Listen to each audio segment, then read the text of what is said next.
So profit margin is one KPI that all cannabis retailers should be paying attention to. And as we covered in many other blog posts and videos, pricing your cannabis products can be kind of tricky, right? There's a little bit of an art to it, some behavioral science, as well as basic finance. But dispensaries have to balance also high tax rates, as well as the customer's willingness to pay. And once you find that sweet spot as a cannabis business operator, you should continually try to find opportunities to improve your gross profit margin. So in this video, I'm going to walk you through ways that you can tinker with the business that may help you find ways to improve your profit margin. But before I do that, I need to let you know that the information contained in this video is meant for guidance purposes only and not as professional legal or tax advice. And further, it does not give any personalized legal, tax, investment, or any business advice in general. So with that out of the way, let's hop into some profit tips. All right, wait, hold on. First, I need to tell you something, all right? So let's talk about how to actually calculate profit margin. So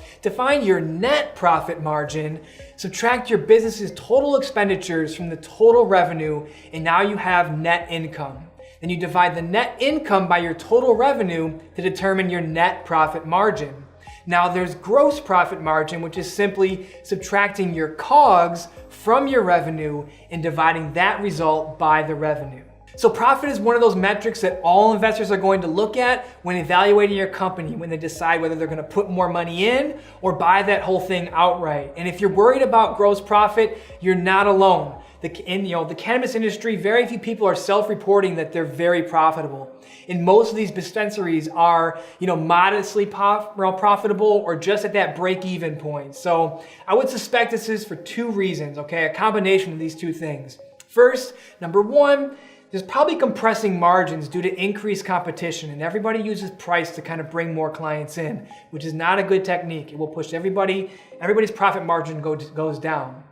And number two, many of these legal operators, and what I suspect is the most important factor to these low profits, is that most of them have never ever run a multi-million-dollar business and managed a lot of people at one time. And they experience a lot of costly growing pains over those first few years, which could ultimately end up in low profit, no profit, and a business that goes out. Entrepreneurship and daily operations is not a walk in the park. It's a hard grind and it's a hustle. It's really, really difficult. And that's why it's critical to work with experts and advisors like GreenGrowth CPAs, where we can help you avoid many of the common pitfalls and that a new cannabis business experiences. And as a benchmark, retailers outside of the cannabis industry see an average gross profit margin of around 50%, okay? And of course, pricing your product is just one half of that equation to boosting profit margins. So let's discuss these other ways that can boost the profits of your top selling products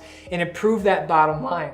So first, I want you to increase the perceived value of your merchandise. Cosmetic brands are one sector that see really high gross profit margins relative to other businesses. And this is in part because these companies focus on the emotional and lifestyle value of their product and what it can provide to their end users. So people that buy makeup, they buy it on the brand perception just as much as the quality of the end product. So cannabis companies can follow this same trend by offering premium pricing on their best-selling products. And with a little investment in branding and marketing, you can highlight the emotional benefits of purchasing your products. So you gotta ask yourself, sit back and reflect, what is it that these strains or products provide that you sell that make them better than the rest of anything else that's in the market?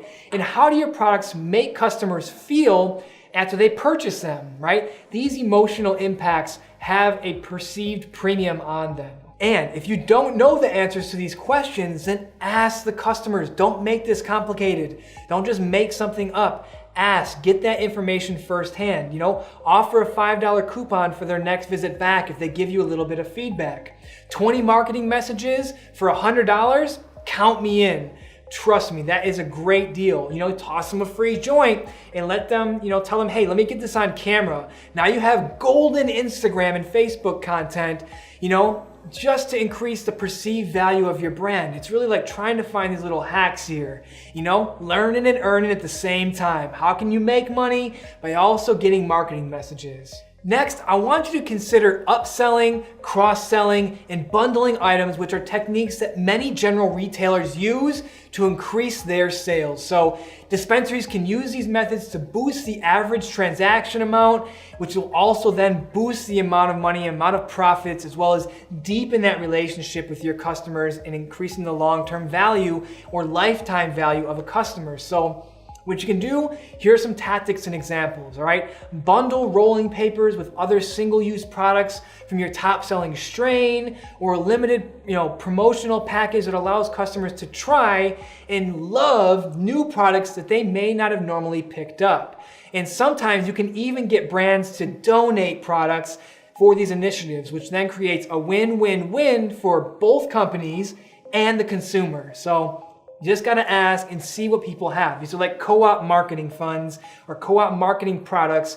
Just ask your vendors and say, hey, we're thinking about giving products away. Do you have anything you wanna break off with? And it could be products, it could be stickers, and it could be anything in between. Next is probably something you already do, but I want to tell you how to use it properly. I want you to offer low, mid, and high-end price points within each product category to give your salespeople something to actually upsell.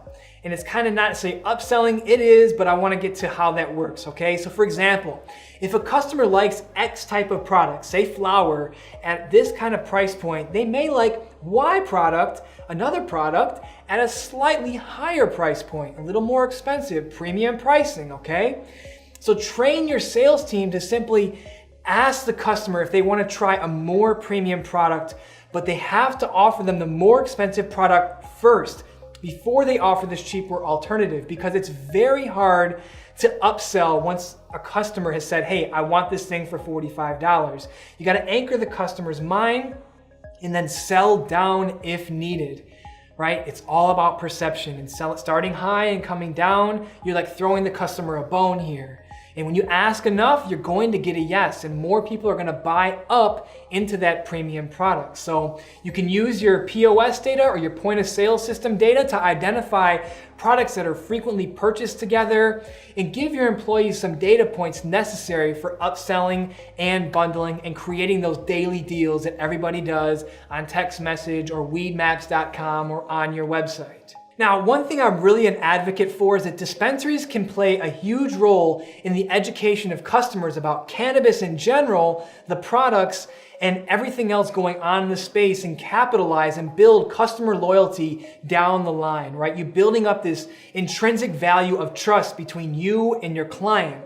And if something costs more because of the time it takes to make or because it's more rare, then tell customers and give them context to why they're paying $60 for this, but $40 for that, and it all looks the same, And further, if you're an analytical person or even just want to take a quick peek at your product marketing mix, you'll probably see that 20% of your products or product lines drive 80% of your product sales or 80% of your revenue.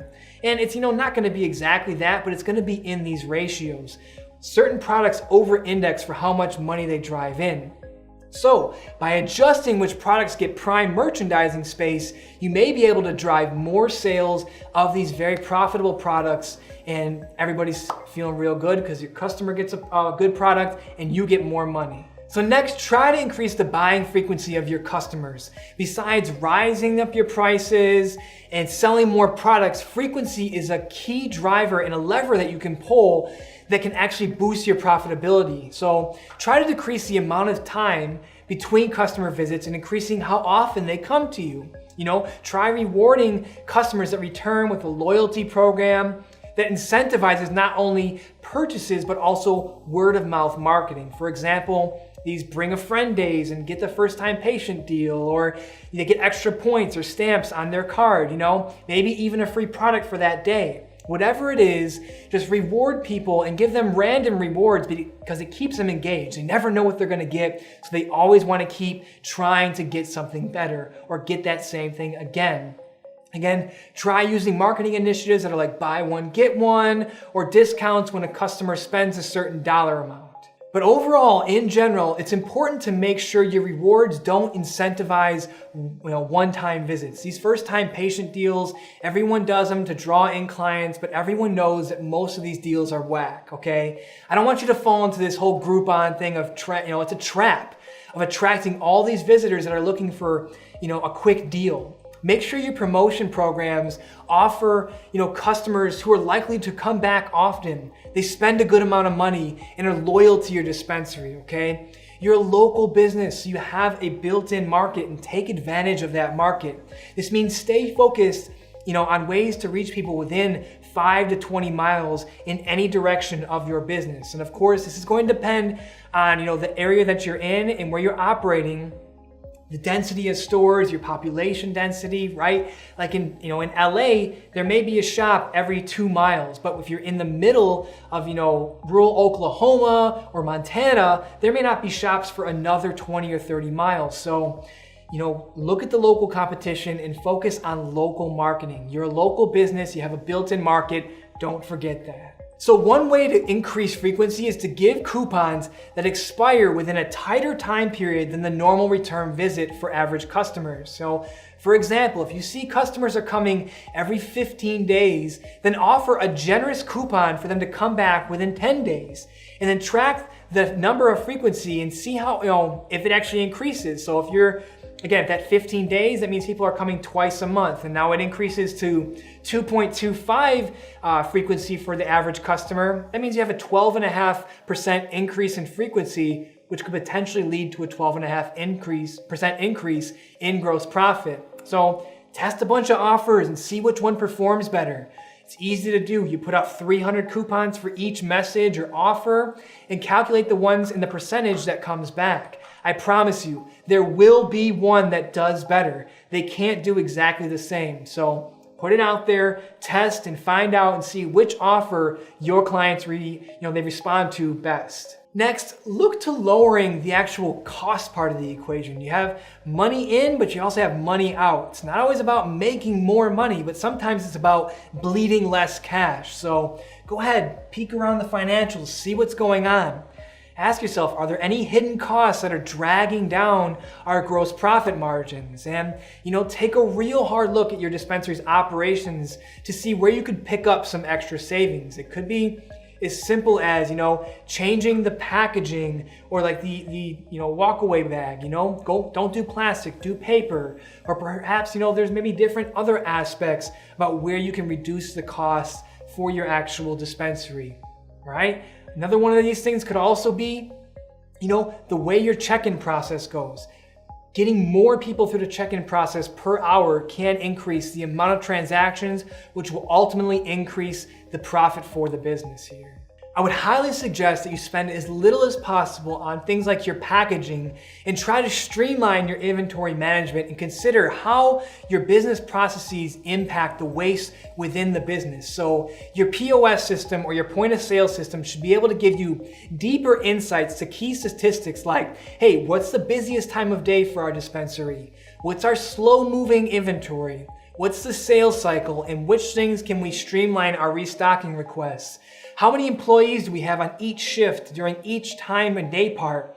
Are we doing that properly? And what items do you need to cut from your inventory because it's just not moving at all? And learning to deploy labor intelligently and managing your inventory like a master can be the difference between having huge profits and just barely staying in business. Lastly, you can revisit your vendor contracts. Now, retailers who work with different distributors and cultivators should always be on the lookout for a better deal. Look, it's business. Don't take it personal.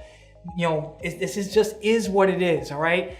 Vendors understand this. They're doing the same thing on their end, right? So revisit your vendor agreements every few months and see if you're still getting the best deal on the market. Things change, and empower yourself to at least ask, hey, can we get a reduction? Can we get a better deal? The worst they can say is no, and if not, shop the deal around and find another vendor. In addition to actually negotiating these new vendor contracts, some certain vendors may tell you no, but they'll actually give you certain talking points in justification of why there's actually this premium pricing, which you can then go and take those points back to your sales staff, which then get communicated to the customer. For example, if your premium product has been certified by an official third-party firm, that will distinguish the product from everything else in the market. Things like Clean Green, Certified Kind, these are two industry gold standards for green and organic farming methods. But regardless of who you choose to work with, just be sure to negotiate the best possible deal for your products at the dispensary. And if you need help with that, hey, reach out to us. We can do it on your behalf. You don't have to be the bad guy. We can be the CPA or the financial advisor that says, hey, our client's not getting the best deal. We saw ABC company is offering it for 13% less. Give us the deal, or can you meet us halfway, or we're gonna move to the next vendor. That's what we're here for. So reach out to us if you need that kind of help. Now, these are just some ways to boost profitability in your business, and these are the low-hanging fruit, things you can easily grab at. But when you formally engage with GreenGrowth CPAs, you can always lean on us for financial advice and tips about your business and how to increase profitability. You can leverage our expertise to improve your business, as well as leverage our network to try to find those better deals. And if you need help with financials, accounting, negotiations, or anything else money related to the cannabis business, then please get in touch with us by visiting our website at greengrowthcpas.com or give us a call at 800-674-9050. Have a great day, and we'll talk to you soon.